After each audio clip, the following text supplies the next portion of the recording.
the puzzle and eventually made their way to Alsace, and they were the Allied officers who were the first monuments men to reach this historic location. Here you have Eisenhower at a different one of the mines examining the stolen art. Here you have the Ghent altarpiece. You can see this is the central panel, the Adoration of the Mystic Lamb. The Lamb is here. This is facing, which a lot of you probably know what that is. It's a conservation technique to help protect art where the paint has begun to separate from the support to keep it in place. And this was added by the Nazi art restorers. And this is inside the salt mine. Here you can see the Eve panel in the background.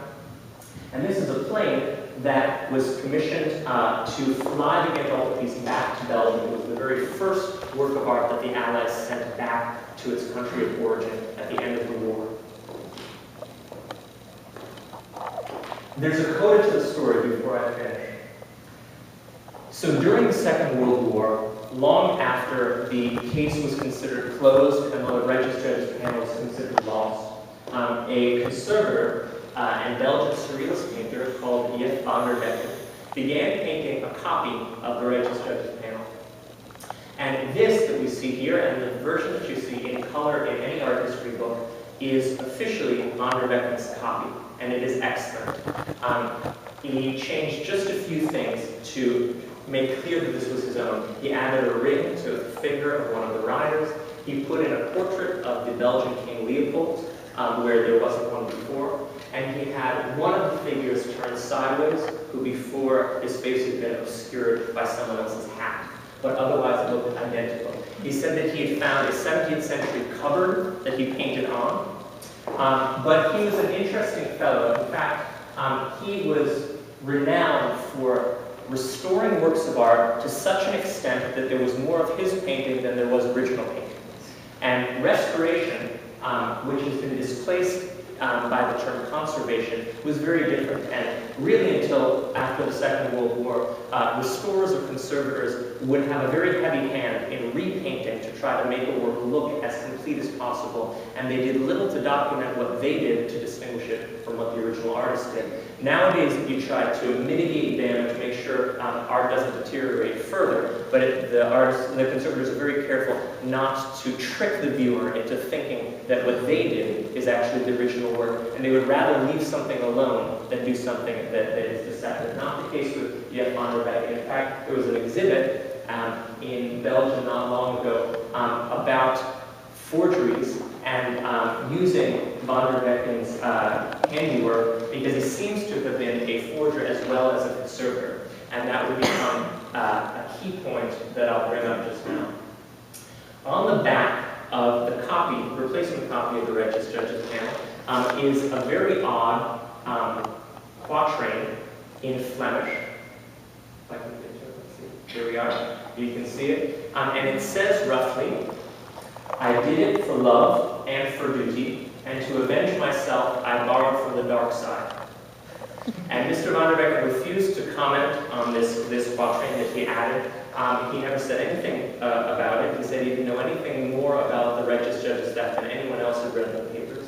And he died without elaborating on this. In 1950, his copy of the panel was officially bought by the Belgian government and installed with the Ghent altarpiece. So that, in official terms, is what you see if you go to Ghent today.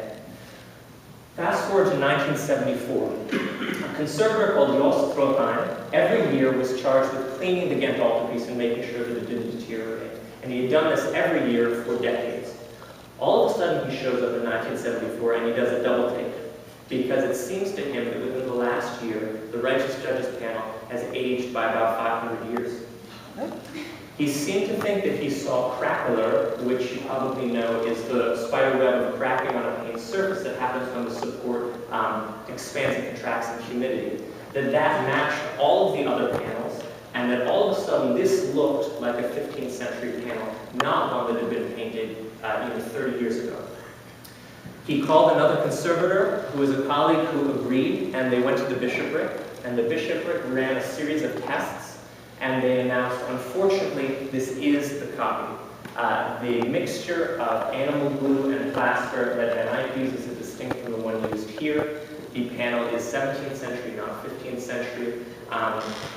What a bummer. But they refused to release any of the scientific data about their inquiry, and they refused to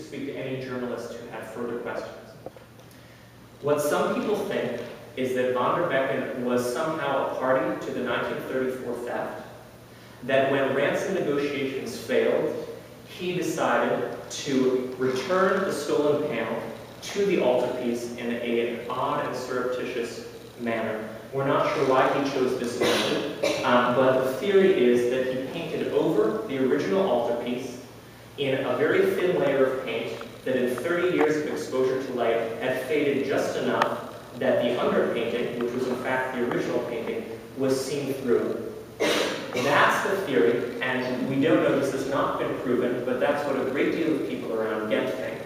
And the good news is that within the next few months we should have an answer to at least that part of the question. Because right now the Getty Conservation Institute is cleaning the Ghent altarpiece and restoring it for the first time in decades. And when they publish their findings, we'll at least know the answer to that remaining question. What we probably won't know are the intimate details of the 1934 theft, and if in fact, as we believe this is not the original, but it is von der Becken's copy, then the original is still missing. There are two tantalizing clues uncovered by weekend detectives who took up the search after the police failed. They interviewed Houdettier's wife, which very oddly the police had never thought to do, and they learned a couple of things.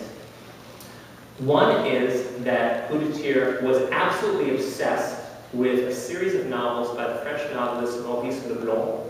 His most famous character is a gentleman art and jewel thief called Arsène Lupin, or Arsène Lupin, and that his favorite book was called The Hollow Needle, and it was one of the adventures of Arsène Lupin.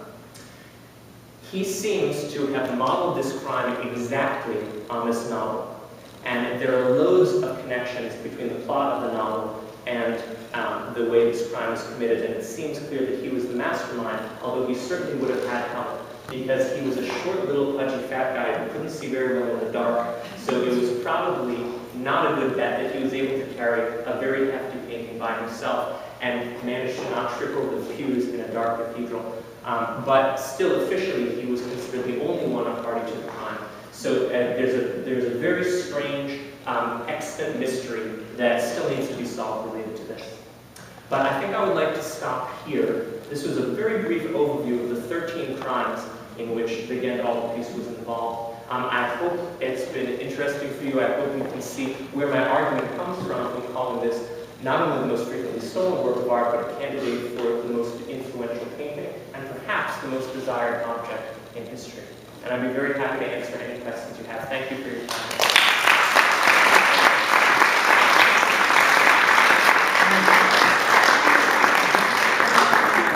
Who has the first question for me? Be shy. Anybody? How long was your research on this particular? I worked on this book for about 2 years. But it's, I work on multiple projects at once, so I'm not sure how much this would have been if I had only done that. Because I write both fiction and nonfiction, and I teach, and I have the responsibilities with ARCA. So I would guess probably about a year if I was doing only this project. And the research for this was particularly tricky. I wound up using more secondary sources than I would have liked because I was covering 600 years and so many different major historical events. Someone mentioned this painting is kind of like Forrest Gump. It keeps on appearing in major historical events around Europe. And it's really the case that there was a tremendous amount of ground to cover. But it was fascinating to do. Yeah? You said that there's a portrait of Hubert